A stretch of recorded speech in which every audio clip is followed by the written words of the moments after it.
From the Frank Beck Chevrolet Studio Annex, it's Wednesday night and time out for another edition of Time Out Overtime on the Time Out Overtime YouTube channel. I'm your host, Rick Arsenal. And if you're a relatively new viewer or been watching us for a while, if you haven't done so yet, first things first, folks, please do me a huge favor. Get down there in that corner down there, smash that like and subscribe, like and share button down there. You'll be doing me a huge favor. Thank you so much. It's cold outside, isn't it? In fact, I think we've got a couple of below zero days headed our way next week. Just enough snow to make a mess. Obviously, the local car washes were very busy today. I've got frozen soap on my car, and I guess that's better than the way it looked when I took it in. But this is this is just that cold that it's very difficult to get a whole lot accomplished, at least outside anyway, when it gets cold like this.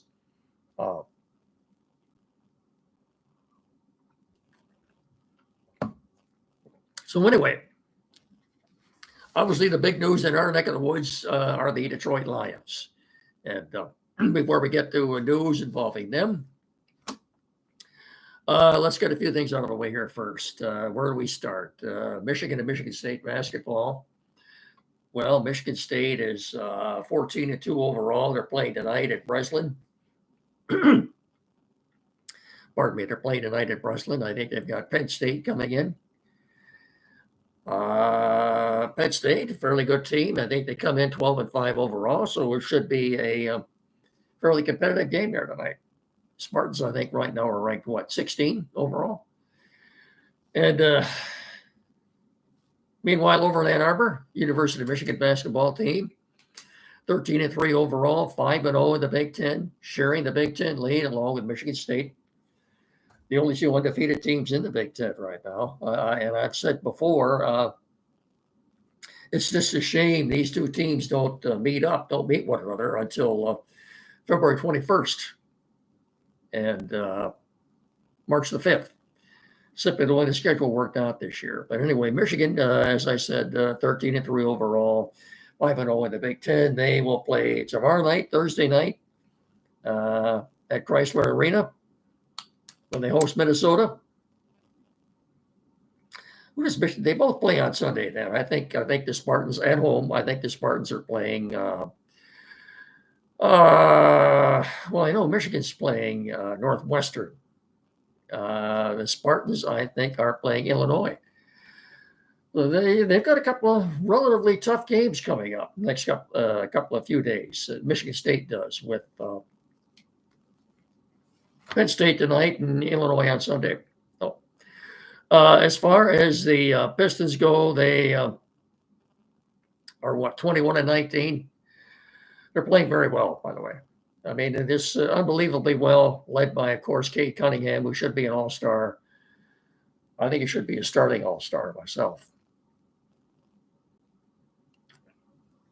Anyway, they've got a big game coming up tomorrow night at Little Caesars against the Indiana Pacers. Now, if they can beat the Pacers tomorrow night, they will leap ahead of them in the standings. It's a pretty, I don't know if you could call it. I'd say it's a significant game, but look, you've got, I think, all but one or two teams in the Eastern Conference that are playing 500 or better. It's been aside from Cleveland Cavaliers and what they're doing, it's everybody else is pretty well bunched up in that conference right now. So Pistons are good so far. They've been a good story behind new coach J.B. Bickerstaff, and he brought in the right. Kudos to Trajan Langdon for bringing in people like Hardaway Jr. and Malik Beasley and Tobias. So they found the right blend of veterans with the younger guys on this team, and the chemistry seems to be pretty good. It's worked out so far. better than I thought it would anyway. So kudos to them. Good luck to them tomorrow night in a big game against the Indiana Pacers. Now the bad news. As you saw in the headline, the Red Wings stunk up Little Caesars Arena last night with an ugly loss, 6-3 loss to the worst team in hockey, the San Jose Sharks. A rock gut, nothing team that stepped on the ice last night. They had 13 wins overall this year. Immediately got behind 2-0 after the first period.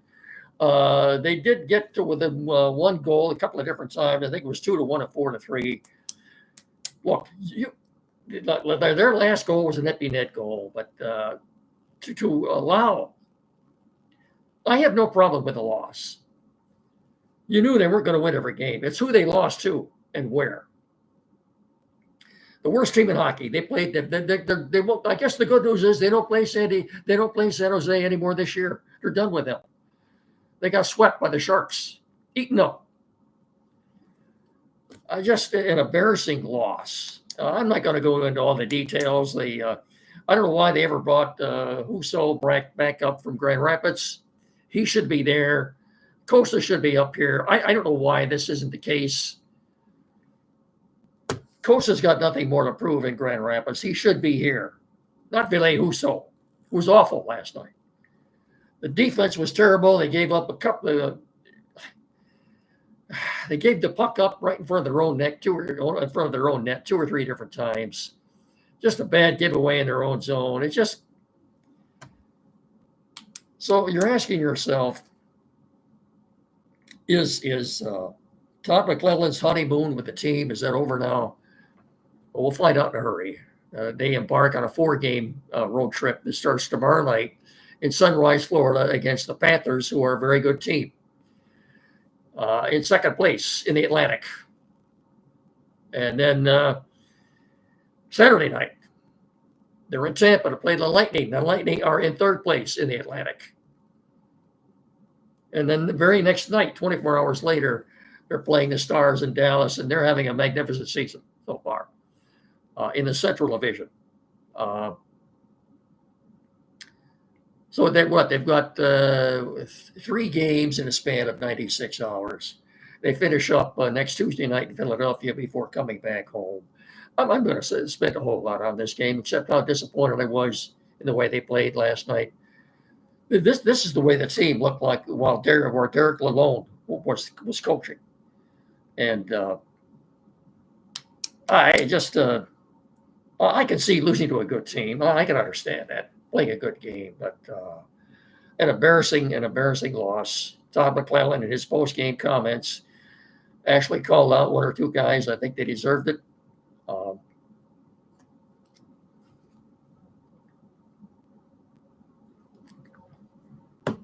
So we'll see. We'll see starting tomorrow night. Be just like them now to come out tomorrow night and beat the Panthers down there. We'll see what happens. I think that's they can't nip it right here with 1 loss. You can't go on an extended losing streak and nullify all the good that you've done the last 3 weeks here. It's a 4-game road trip, and I expect them to at least. Well, given who they're playing, I think 4 out of a possible 8 points. I would take that at this point right now. 6 would be better, but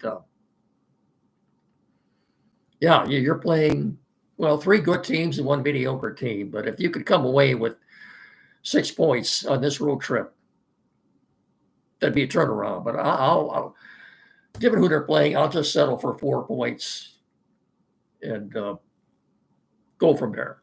Okay.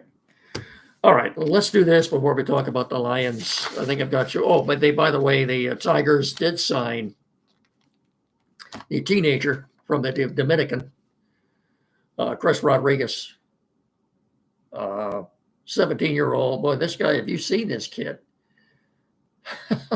He doesn't. I think he's older than 17. He looks older than 17. And this guy is 6'4", 200 pounds. He doesn't look like a teenager. And a lot of times with these Latin American players, the age given out is usually younger than they actually are. My guess would be he'd be more like 18 or 19. I don't know if anybody looked at his birth certificate or not, but that's something I'm going to be wondering about. But hey, powerful right-handed hitter. This kid looks impressive. Like I said, at 6'4", 200 pounds. Had his picture taken with Harris, Chris Harris, Tigers president, and he towers over him, of course. Chris Harris, not a very big guy. I'm sorry, not Chris Harris, Scott Harris. Chris Ilitch is the owner. No, okay, Scott Harris. Anyway, he's a lot bigger than Scott Harris. That's draws you to the fact that he had his picture taken with Harris. Makes you realize right away how big this kid is. Anyway, that's it about the time. No, I have nothing new to report on Alex Bregman or Anthony Santander. I think the two top free agents out there. So let's do this for our sponsor, and then we'll close this up talking about the Lions. Okay, how about that? Get my notes out of the way here. It's cold outside, folks. Maybe it's cold outside.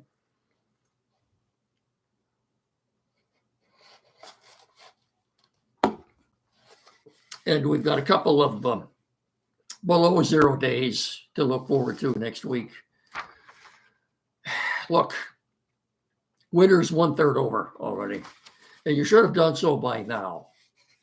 But if you haven't, you need to get into the service department at Frank Beck Chevrolet and make an appointment with them to make sure your vehicle is ready for the winter weather that is here right now.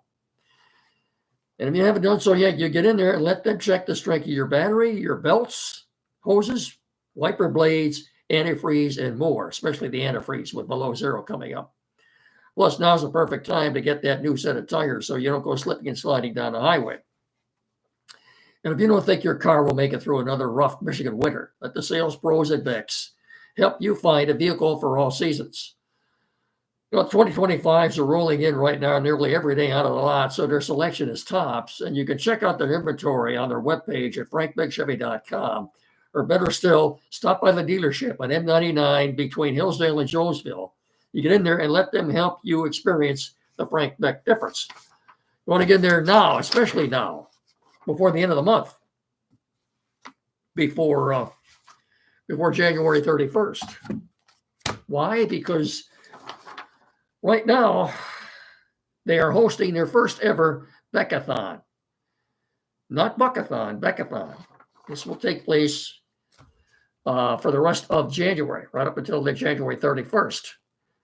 What's this all about? Well, that means if you get in there by January 31st, you will get an extra $1,000 dealer cash on all remaining new 2024 models in stock. Let me repeat that. You will get an extra $1,000 dealer cash on all remaining new 2024 models in stock. No, your ears aren't deceiving you. This is true. It's a real deal. Not only that, you get an extra $3,000 dealer cash on all select used vehicles in stock. An extra $3,000 dealer cash on all select used vehicles in stock now through the end of the month. This is the Beckathon, the first ever Beckathon at Frank Beck Chevrolet. You can get in there and talk to one of the salesmen, get into the dealership for all and they will give you the complete deal. I'll tell you details on all this, or you give them a call at 517-849-2886. But folks, you got to get in there and take advantage of this. It's too good to pass up. Now, Frank Beck Chevrolet. Together, let's drive. Chevy Drive, Southern Michigan. Frank Beck Chevrolet, the #1 Chevrolet dealer in the tri-state area. Get in there and take advantage. Beckathon. Okay. Lions. Let's start out with the injury report that we got today on them. I did not have time to put that in my notes, but I've got it here on my phone. Injury report for both the Lions and the Commanders today. Who practiced and who didn't practice. Taylor Decker was out with a personal issue. He was excused from practice. Apparently, he and his wife are expecting a new child in the very near future. Right guard Kevin Zeitler is still nursing that hamstring that he tweaked a couple of weeks ago against the Vikings. He was working out on his own on the side. Defensive lineman Pat O'Connor is dealing with a calf issue. Quarterback Ennis Rakestraw, a hamstring/illness. He's got 14 days remaining in his evaluation period, or injury evaluation, or injury clock, or however it's called here, an injury clock. It's a 21-day evaluation period after they come off of injured reserve. Is there anything here? Well, David Montgomery was a full participant today, of course, and cornerback Terry Arnold with a foot contusion. They were both full participants at practice today. That means they're both good to go. Knuckles is back. Knuckles is back, folks. He says he's good to go, full boat. I don't know if his snap count is going to be limited on Saturday night or not. We'll just have to wait and see. A couple of notable, I'm not going to go down the entire Commander injury list here as far as who practiced and who didn't practice. Two players that did not practice today. Linebacker Jordan McGee and linebacker Bobby Wagner. If either one or both of those guys does not play Saturday night, that's a significant injury for the Commanders. They've got a list of, it's a long list. They've got a list of at least a dozen players that were upgraded, partial practice. I'm not going to go over this whole list. Upgrades, no, nothing significant there to report. Just the two that I told you about. About the game. Tickets.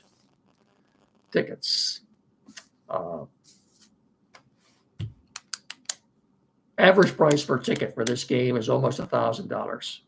That's the average price. Apparently, one ticket for this game cost more than the other three games this weekend combined. If you think this is bad, you wait till next week. Right now, the Lions are 9.5-point favorites, so that's up from 8.5 just a couple of days ago. And if you haven't heard, I've neglected to mention too about the Pistons. Their game with the Phoenix Suns was originally slated for 6 o'clock Saturday night. They moved that up to 4 o'clock. I'm sorry, I neglected to mention that. So if you had planned on going to the game, I wonder how many people are going to make it a double dip Saturday. Go to the Piston game at 4, and then right after that, go to the Lion game at 8. Well, anyway, just remember the Piston game with the Suns Saturday is 4, not 6. I'm sorry, I neglected to mention that earlier. Another thing, too, I neglected to mention before I say any more about tickets. Wink Martindale, the defensive coordinator for the Michigan Wolverines, who had a couple of very good wins at the end of the season against Ohio State and Alabama. Wolverines might be losing him. He's got 2 or 3 interviews scheduled with NFL teams for their defensive coordinator job. One being with the Falcons, the other being with the Colts. You'd hate to see him go, given what he did in the last couple of games. I know I had apologized for everything I said about him during the season. Well, that defensive plan that he had against Ohio State in the last game of the season, you still got to wonder. Speaking of Ohio State, of course, they will play Notre Dame Monday night for the national championship. We didn't see a point spread on that game or not, but that's Monday night, I believe, at 8 o'clock on ESPN. The final college football game for this season. You can see more college football until Labor Day weekend. I know, well, no, the East-West Shrine game, have they had that yet? I guess not. Anyway, didn't mean to get away from the Lions, but I don't know if I mentioned this the other night or not. The Commanders' defense Rushing defense is ranked 30 in the NFL. So I'm sure you'll see the Lions, especially with Montgomery back, attempt to run the ball a lot. At least it looks that way anyway. That could be, pardon me. I think you'll see the Lions do that, attempt to run the ball a lot uh, on Saturday night. Also, the over-under for this game. Lions are 9.5-point favorites. The over-under for this game is 55 and a half. 55 and a half. That's the largest total for a playoff game in 6 years. Now, that seemed like an awful lot. But, and I mentioned talk too about tickets. This is the most expensive non-Super Bowl ticket game in NFL history. And I mean, like I said before, if you think Saturday night is bad, wait till next week. Wait till next Sunday. That's assuming the Lions win. I think it'd be a pretty big upset if they were to lose to the Commanders. But Las Vegas doesn't think they will, and neither do I. I'm not prepared to say whether or not the Lions are going to be able to cover the 9.5 or not, but I think they will. I have more to say about that Saturday morning with Andy, but yeah, these tickets, like I said, I think standing room only, right up until game time. Now you're talking about standing room only could be anywhere from $1,200 to $1,500 for standing room only by the time the game starts. And of course, the Ford Field will be an absolute nut house on Saturday night. That place will be rocking. I mean, really. A couple of notes, a couple of notable things too before we leave. It's been noted that Tom Brady, as I'm sure you folks know, is a minority owner of the Las Vegas Raiders. And apparently, we know he's got some input as to who their next coach is going to be. Apparently, he has taken upon himself to personally try to recruit Ben Johnson as their new head coach. I don't know what the tampering rule is or not, but as far as Ben Johnson and Eric Glenn go right now, they had their window of opportunity to interview them last Thursday, Friday, and Saturday. They cannot do it now until after the Super Bowl, assuming the Lions get to the Super Bowl. If they do, they are guilty of tampering. So I'd like to know exactly what's going on with Tom Brady. He'll be in Detroit this weekend to do the game along with Kevin Burkhardt Saturday night on Fox. And apparently he has approached Ben Johnson several times and actually spoken with him about taking the Raiders head coaching job. You know, if I were Ben Johnson, and Aaron Glenn too did publicly made it known today that he turned down the Patriots' request for an interview, saying he just didn't think he would fit in there, more or less. I actually think I'd hate to see him go. I'd hate to see either one of these guys go, but I think Eric Glenn will end up in New Orleans. Jared Goff said on his radio show the other day on a ticket, I think it was last week, he'd like to see Ben Johnson stick around for one more year yet, regardless of what happens the rest of the season here. We'll see. I think of the two, I think Eric Glenn is more likely to go than Ben Johnson is, but we're probably going to, according to Adam Schefter, Mr. Know-It-All, we're going to lose them both. Again, as I've said many times before, if they do, they will be compensated with a couple of third-round compensatory picks. Those picks come at the end of the round, by the way, at the end of the round. I don't know who else. I don't. There could be some other teams with compensatory picks as well, but it wouldn't come until after the Lions pick at 32 in the third round. So used to be two, you couldn't trade those picks. Now you can. So if they were to both go, the Lions, the draft in April in Green Bay, they'd have one first rounder, a second rounder, 2 3s, and a 4. That would give them 5 picks in the first 4 rounds. Hey, if they're in the first round and they're sitting there at 32, and there's somebody that they really have an interest in, and they want to move up 3, 4, 5 spots, they could trade their pick and throw in one of those third round picks, maybe get that done. But again, we're getting way ahead of ourselves here. I'd hate to lose either one of them. No. But yeah, the tickets.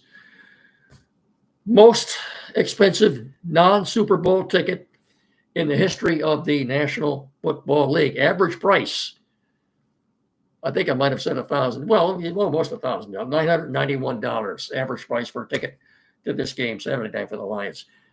More expensive than any of the other 3 games combined. I guess that's the price you pay for success. But the Lions are all the rave right now, deservedly so. They should be. That's going to do it for us. I'll be with you again on Friday night. Don't forget Saturday morning with Andy. Timeout show here locally on 92.1 FM from 9 to 10. Like I said, I will talk to you all again on Friday. So until then, please remember to treat each other with respect. Stay warm. Throw an extra log on the fire. We will get through this. And again, thank you. I can't thank you enough, one and all, for watching this show. Thank you so much. Tell your friends, please. Let them know. The response so far has been overwhelming, and I couldn't be happier. Thank you for watching. Have a good rest of your evening, and until Friday, so long, everybody.